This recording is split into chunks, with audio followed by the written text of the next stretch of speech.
ప్రజాస్వామ్యంలో ప్రభుత్వమే మనుగడ. అటువంటిది election commission is the supreme. ఏ రోజు మేము ఎలక్షన్ కమిషన్ మీద అభాండాలు మోపలేదు. ఈ దేశం యొక్క పరిస్థితి, ఎన్నికల పరిస్థితి మీదే ఒక క్వశ్చన్ మార్క్ రేజ్ చేస్తున్నాడు అతను. దాని మీద మీరు ఎంక్వైరీ అయినా చేయాలి కదా కనీసం. లేదు, ఇలాంటి తప్పుడు ఆరోపణలు చేస్తున్న వాడిని అరెస్ట్ అన్నా చేయాలి కదా. మీరు రెండూ చేయరు, అతను వదిలేశారు. సార్ నరేంద్ర మోడీ గారికి లెటర్ రాయండి. మీరేం చేస్తారు? నరేంద్ర మోడీ గారికి లెటర్ రాయండి, అరెస్ట్ చేయండి. ఆయన ఎలక్షన్ కమిషన్ మీద మాట్లాడు, ఆంధ్రప్రదేశ్ సంబంధం లేదు. నిజమైపోద్ది. ఆడికి ఈడి జాకీలు, ఈడికి ఆడి జాకీలు, ఇద్దరు కలిపి ఇంకొకటి జాకీలు అంటున్నారు. ఎవరు ఏరండి? మీరు లెటర్ రాయండి. ఎందుకండి ఇప్పుడు మీరు ప్రభుత్వంలో ఉన్నటువంటి మీరు చేయాల్సినటువంటి బాధ్యతల్ని సామాన్య ప్రజలైన మా మీద తీసుకొచ్చి మా భుజాల మీద ఎంతో మంది కూసుకుంటా ఉంటారు. రోడ్డు మీద ఆన్సర్ చెప్తుంది ప్రభుత్వం. మీకు పరకాల ప్రభాకర్ సత్తా ఏంది? పరకాల ప్రభాకర్ సత్తా ఏంది? వెంకటేష్ గారు, పరకాల ప్రభాకర్ సత్తా ఏంది? చేతిలో అధికారం ఉన్నది, అధికారం ఉన్నప్పుడు చెయ్యాలా. వెంకటేష్ గారు ఒక్క క్వశ్చన్, ప్రభాకర్ గారు మీ బంధువు అయితే తర్వాత ఒక్క క్వశ్చన్, పరకాల ప్రభాకర్ గారికి ఉన్న అర్హత ఏంటి? దయచేసి ఆయన ఏమైనా శాంటిటీ ఉందా? స్టాచ్యూ బాడీనా? ఒక్క నిమిషం ఏనండి సార్. ఆఫ్టర్ ఆల్ ప్రజలేసిన బ్యానర్ చించుతానన్నటువంటి నేతల్ని తీసుకెళ్లి లోపలేసినటువంటి వాస్తవం.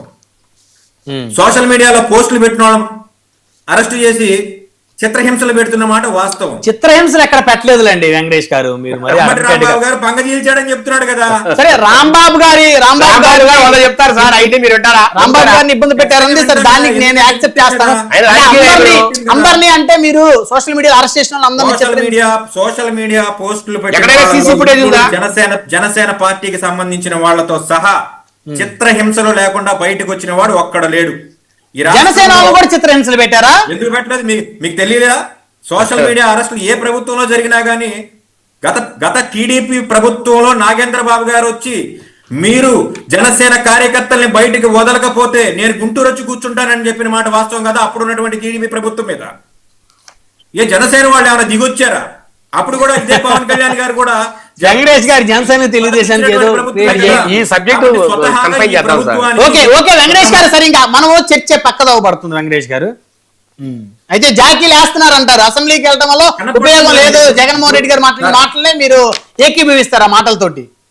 సార్, జగన్మోహన్ రెడ్డి గారి మాటలను ఏకీభవించడం కాదు సార్.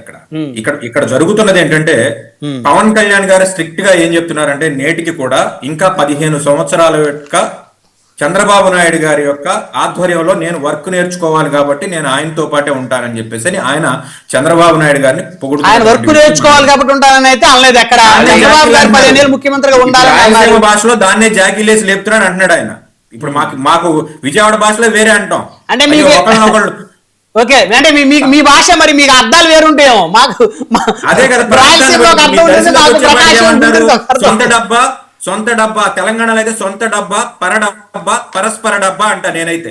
ఇప్పుడు వెంకటేష్ గారు, అసెంబ్లీలో గుండె ఎలా కొట్టుకుంటుందంటే జగన్ జగన్ జగన్ అని అప్పుడు ఎమ్మెల్యే, అంటే ఆ ఎమ్మెల్యే గారు ఇప్పుడు టీడీపీలో ఉన్నారనుకోండి. సో మరి అవి మీకు జాకీలు అంటే అవి కాదనుకుంటా. అప్పుడు కూడా ఇలాగే చెప్పాము సార్, దయచేసి మీరు గమనించాలి. ఓకే, అప్పుడు కూడా ఇంత డబ్బా అవసరం లేదని ఆ రోజు కూడా చెప్పాం. ఓకే అలా అయితే ఓకే. గతంలో ఘనకీర్తని చెప్పట్లా. గతంలో జగన్మోహన్ రెడ్డి గారు ఒక్కొక్కరు ప్రజలందరికీ కిరీటాలు పెట్టాడని చెప్పట్లా. కొన్ని తప్పులు జరిగినాయి అని ఈ రోజుకి చెప్తాం, ఆ రోజు చెప్పాం. నీ ప్రభుత్వం ఎందుకు స్వామి? ఆ ప్రభుత్వం ఆ తప్పులు మేము కూడా చేస్తాము, అప్పుడు మీరు మాట్లాడలేదు కదా అంటే అప్పుడు మేము మాట్లాడలేదు అనుకుందాం. అదే తప్పులు మీరు చేయడానికి ఇప్పుడు కొత్తగా వచ్చారా? ఓకే వెంకటేష్ గారు, వన్ బై వన్ మాట్లాడదాం. మనతోటి జనసేన పార్టీ నుంచి మరాబ్ సురేష్ గారు ఉన్నారు, సీనియర్ జనసేన నాయకులు, గజపతి నగరం నియోజకవర్గం ఇన్ఛార్జ్. సురేష్ గారు, గుడ్ ఈవినింగ్ అండి. గుడ్ ఈవినింగ్ బ్రహ్మనాయుడు గారు. రోజు మీరు అసెంబ్లీకి వెళ్తలేదు జగన్మోహన్ రెడ్డి గారు అని చెప్పేసి ఈ తెలుగుదేశం, జనసేన, బీజేపీ దమ్ముంటే అసెంబ్లీకి రమ్మని గొడవ చేస్తా ఉన్నారు. ఈ రోజు క్లారిటీ ఇచ్చారు, అసెంబ్లీకి వెళ్ళటం వల్ల ఉపయోగం లేదు, అసెంబ్లీ సమావేశాలతో ప్రజలకు ఉపయోగం లేదు, కేవలం ఒకరికొకరి జాకీలేసి లేపుకునేటువంటి కార్యక్రమం మాత్రమే అక్కడ జరుగుతుంది. తమ హయాంలో జరిగినటువంటి అభివృద్ధి పనులు, సంక్షేమం పథకాలన్నీ ఈ ప్రభుత్వం ఆపేశారు. సూపర్ 6 లేదు, సూపర్ 7 లేదు. జగన్ గారు బలమైనటువంటి కామెంట్స్.